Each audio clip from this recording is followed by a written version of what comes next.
Hey YouTube, today I'm going to be doing a deck profile on my Gold Paladin deck. So, Gold Paladin is a clan that for some reason I am supposed to be really good at. I remember back in like the early days there was like those surveys, it's like people could made these quizzes and you're like, which clan are you? And every time I would do it, it'd say I'm Gold Paladin, but I don't really like Gold Paladin that much. I always wished I could be Shadow Paladin or some cool like a Geralt, you know, like Kai or somebody. But anyway, this is my Gold Paladin deck. It's basically a rush deck. It's kind of an all-in. You just go with the flow. That's the theme of the deck. It's Agravain, and it's pretty aggravating for Protect people to play against. To be honest, like they really don't like it. It's a really strong matchup against Protect. It just basically overwhelms them with a lot of attacks and a big field early, and doesn't really give them a chance to get to their late game. So for Agravain, he has that. Everyone already knows what he does because he was contender for Worlds, I would say, but he didn't really perform as well as, like, you know how Golds do in Premium, for example. But you know, still pretty fun deck overall. Still relatively competitive as well. So I don't have Platina Ezel. Instead, I just run the backup that came with him in the set, which is surprisingly good. This card is actually quite good. There have been a couple of games where I've had to ride this as the Vanguard on turn 3, and I still ended up closing out the game with a victory, mainly because his skill is not Counter Blast 1. The fact that he's Soul Blast 1 is pretty hilarious. It does work against Agravain's main phase skill, because you do want to get that 12 Soul, so you can basically shut down the opponent from using their grade 0s or their triggers to block. But you know, by the time usually the games end way before you ever have to use that skill. So it's not too bad that he's the backup. Also, usually if he's the Vanguard and he's like a rear guard, you always have Soul to utilize this guy's skill when you play this guy. So that's the grade 3s. It's pretty straightforward.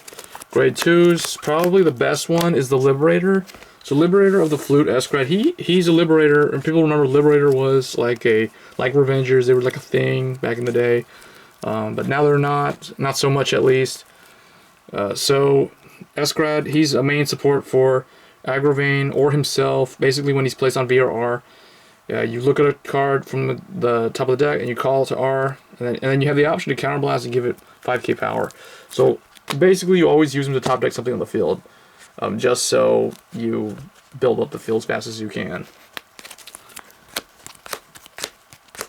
Next, 4, Knight of Hard Work. This guy's in here for the rearguard skills, basically. When you have 2 or more, it's basically like the Unite keyword all over again. That's the way I look at it. So 2, if you've called 2 or more, he gets 5k. If you've called 4 or more, he can get 10k, but then if you do it at the end of the battle, he goes into the Soul. So really good support for Agravain to build up that Soul count.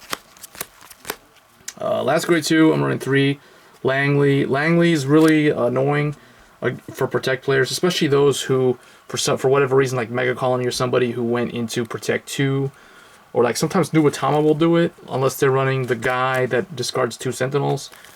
But yeah, so really good because he shuts down Intercept for his Unite 2 ability, and then he gets 4k if it's 4 or more. Or not 4k, 5k. For grade 1s, I don't have Halo Shield Mark, so I am running the grade 1 Sentinel. And because this is not a Protect clan, you have to run PGs. You cannot just, oh, I'm just not going to run PGs. No, you have to run PGs. So it's basically like a classic Vanguard deck where you run the grade 1 Sentinels. So this is the better one, the one that lets you draw if you have to ride it as a grade 1 on turn 1. So you can draw and discard. Then we're running 4, Knight of Sound Health. Oh, and the other thing I wanted to say, it doesn't actually hurt to run grade 1 Sentinels. Don't feel like you have to just do what everyone else does and run like the 4 PG Sentinels. If you don't have them, then you don't need them. And honestly, Excel, similar to Protect, also isn't too dependent on running the grade 0 draw Sentinel, mainly because unless your lineup is really strict, like for example Aquaforce has a much harder time fitting these in than you know, Gold Paladin. Gold Paladin's pretty open in terms of being able to run these because it's Excel, so it gives you access to fronts rather than having just run draws and criticals. So when you see the trigger lineup, you'll find it's more interesting than just your standard, whatever you see everyone else playing. Next, running Knight of Vitality. He's really, really good behind or like on one of the rear guard lines on the back row. When your grade 3 is placed, you can put him in the soul, draw a card, and then call a card from your hand to R. So basically, he allows you to quickly stack up those unite skills. And I don't know, I feel like right now, today, the superior call from the hand effect isn't all that great, but who knows, maybe someday in the future there'll be cards that restrict the opponent from calling or limit the opponent from calling like cards from their hand to the rearguard circles. Who knows, you know, maybe Nubatama or someone will have that gimmick, but this does kind of work around that.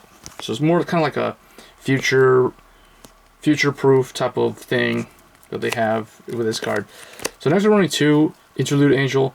She's in here just to help build up soul, basically. So when she's placed by a card ability, for example, if you ride Eskrad and then you top deck her onto the field, you have the option of just putting her into the soul and then call an X card. So it just helps you try to get to the 12 soul. Not too essential, and it's a 7k body, that's why you only run 2 of it.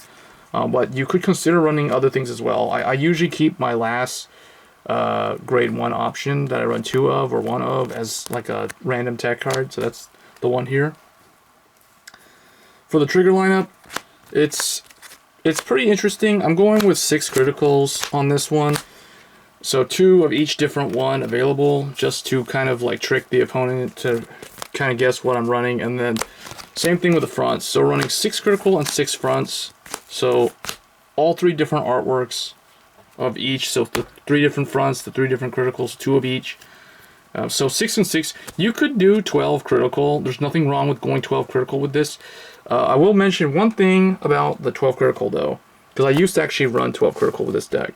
The problem is sometimes if a game doesn't go your way, and let's say you, like when you use Agravain's skill to basically push everything into the soul, and then like look at the top 2, like it's happened to me, or where I've like put 2 in, or I called 2 that turn, pulled in like 4 or 5 cards, and then I'd look at 2 for the 2 that I called, and I get like 2 like this and a heal, like on my next 2 cards, or it's like a double critical, and then it's like that's all I got. It's like what? And so you know it kind of hurts.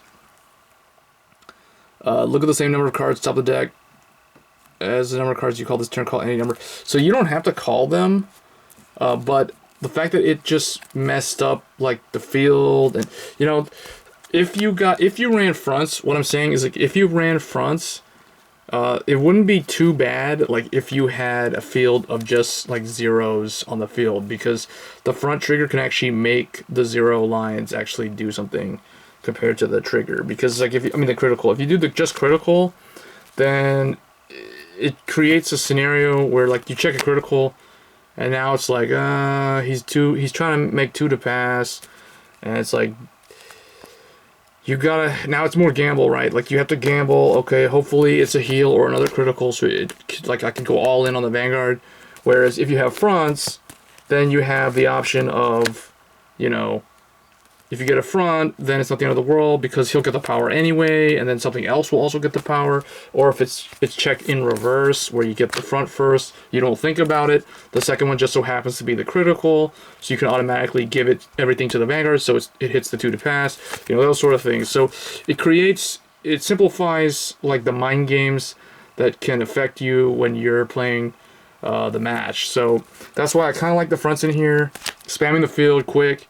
We do run enough criticals. I mean, you could even just do, I'm considering dropping the fronts down to 4 and upping the criticals to 8. So it's it's the more standard critical trigger lineup that I'm used to seeing a lot.